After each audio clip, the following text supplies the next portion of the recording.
Hello everyone, मेरा नाम है अमित और आज इस वीडियो में हम सीखेंगे कंसेप्ट थ्रू क्वेश्चंस।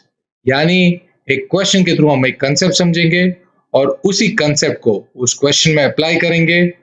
तो चलिए शुरू करते हैं, बट उसके पहले प्लीज इस चैनल को सब्सक्राइब कीजिए फर्दर अपडेट्स के लिए।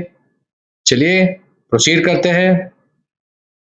First question, four bells rings at the interval of 6, 8, 12 and 18 seconds. They start ringing together at 12 o'clock. After how many seconds will they ring together again?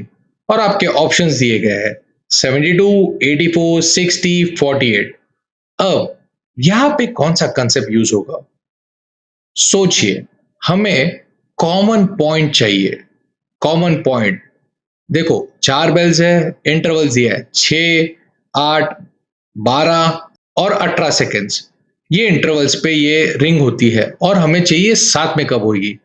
जब साथ में मैं word बोल रहा हूं तो वो आ रहा है कॉमन पॉइंट, और कॉमन पॉइंट आपको इंडिकेट करता है एचसीएफ और एलसीएम। तो चलिए पहले हम समझेंगे कंसेप्ट एचसीएफ और एलसीएम का। अब कि एचसीएफ और एलसीएम कैलकुलेट किस तरीके से किया जाता है। अगर मैं आपको नंबर देता हूं 2, 4, 8 और मैं बोलता हूं इसका एचसीएफ और एलसीएम किस तरीके से कैलकुलेट किया जाएगा, तो आप सबसे पहले ये नंबर्स को इनके फैक्टर्स में स्प्लिट करोगे तो 2 बनेगा 1 इंटू टू, 4 बनेगा 1 इंटू टू इंटू टू और 8 बनेगा 1 into two into two into two.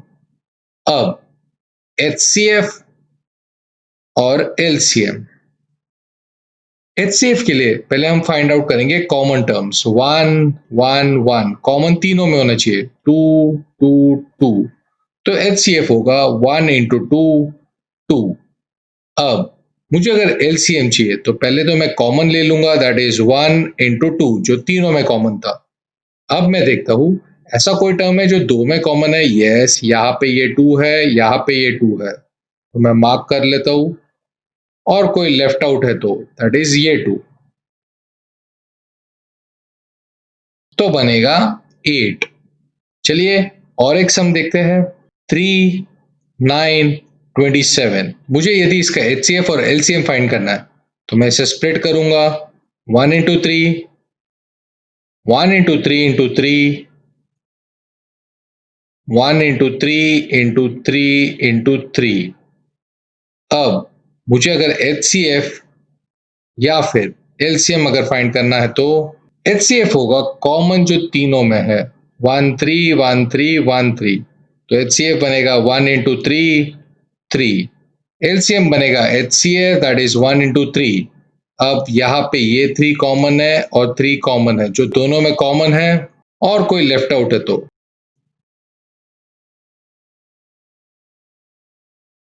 तो चलिए ये कंसेप्ट एचसीएफ एलसीएम का यूज करते हैं सम्स में।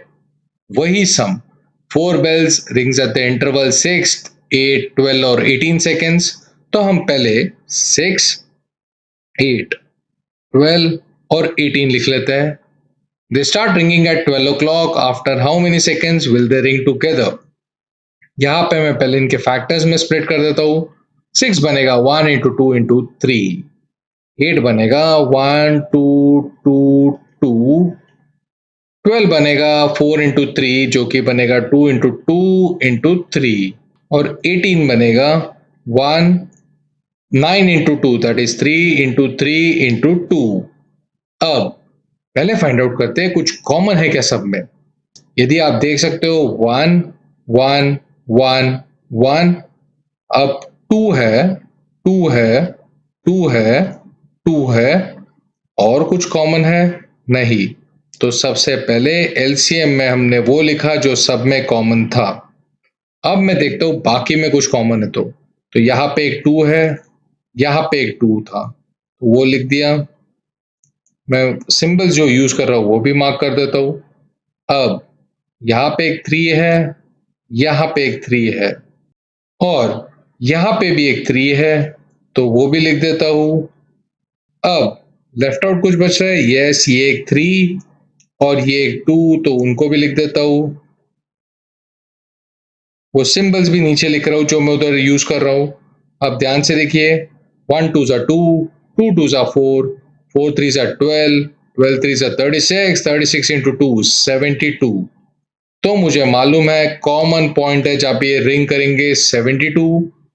अब 12 बजे के बाद कॉमन सेकंड रहेगा 72, जो कि बनेगा फर्स्ट ऑप्शन।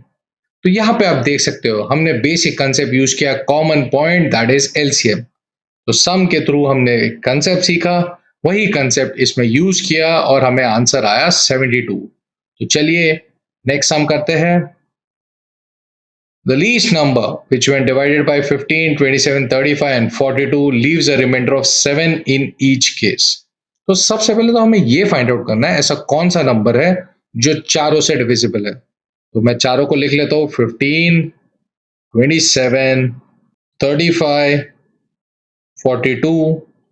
15 को मैं लिख सकता हूँ 1 3 5, 27 लिख सकता हूँ 1 3 3 3, 35 लिख सकता हूँ 1 5 7 और 42 लिख सकता हूँ 1 2 3 जा 6 एंड 6 7 जा 42।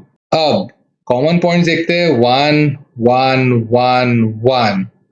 आपको और कुछ कॉमन है नहीं, तो चलिए ऐसी चीजें देखते हैं जो बाकी में कोई 2 या 3 में कॉमन है, 3 3 3।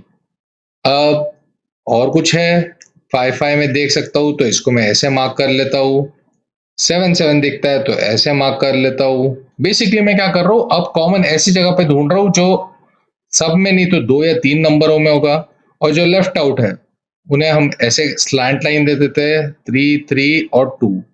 तो चलिए इन सिंबल्स के थ्रू एलसीएम निकाल लेते हैं। कॉमन था 1, उसके बाद जो कॉमन हमें मिला दैट इज 3 5 और 7 जो 2 नंबर्स या 3 नंबर्स में मिल रहा था कॉमन। उसके बाद लेफ्ट आउट था 3 3 2। अब 3 5 जा 15, तो हम लिख लेते हैं 15, 7 3 जा 21 और 3 2 जा 6। तो ये आंसर आएगा 1890। 1890 एक ऐसा नंबर है जो चारों से डिविजिबल है, 15 27 35 42। बट मुझे पूछा गया है आप एक ऐसा नंबर ढूंढिए जो चारों से डिवाइड करने के बाद 7 रिमाइंडर देता है, मतलब 7 एक्सेस है। तो मैं लिखता हूं required number is 1890 plus 7, that is 1897। अब देखते हो option number 1 is the answer. Point reminder अगर सेम चाहिए चारों या पांचों या तीनों नंबर में, तो रूल एलसीएम प्लस वो जो एक्सेस रिमाइंडर चाहिए वो। तो यहां पे भी आप देख सकते हो हमने एलसीएम का सिंपल कंसेप्ट यूज किया है। तो चलिए नेक्स्ट हम प्रोसीड करते हैं।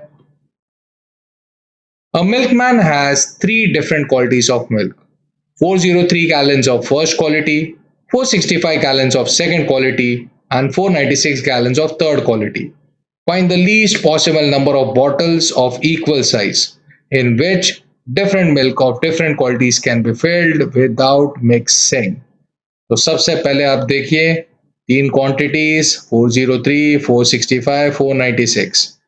403, 465, 496। यदि आप नोटिस करते हो कुछ कॉमन है क्या, सबसे पहले हम वो फाइंड आउट करेंगे। अब यहाँ पे आप डिफरेंस देखो, 465 और 496, 31।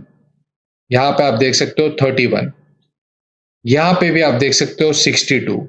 तो यहाँ पे आपको एक हिंट मिला, रिपीट 465 496 31, 403 465 62, 31 62। ये आपको हिंट दे रहा है ये 31 के टेबल में जाएगा। तो आप लिखते हो 1 into 13 into 31, 13 into 31 is 403, 1 into 15 into 31 and 1 into 16 into 31। 31 एक प्राइम नंबर तो उसे हम स्प्लिट नहीं कर सकते हैं। अब यहाँ पे एलसीएम या एचसीएफ करना है। यहाँ पे देखो, find the least number of bottles use करना है हमें। Find the least number of bottles जो हमें यूज करना है। अब अगर आपको least number of bottles use करना है तो आपको हर बॉटल में मैक्सिमम फिल करना पड़ेगा। रिपीट, अगर आपको least number of bottles use करनी है तो आपको हर बॉटल में मैक्सिमम डालना पड़ेगा। जब मैं बोलता हूं मैक्सिमम, आप याद रखिए एचसीएफ। जब मैंने बोला वर्ड मिनिमम, आपने बोला एलसीएम। जब मैंने बोला वर्ड मैक्सिमम, आप बोलते हो एचसीएफ। तो आपको मालूम पड़ा एचसीएफ है 1 × 31, जो कि 31 रहेगा।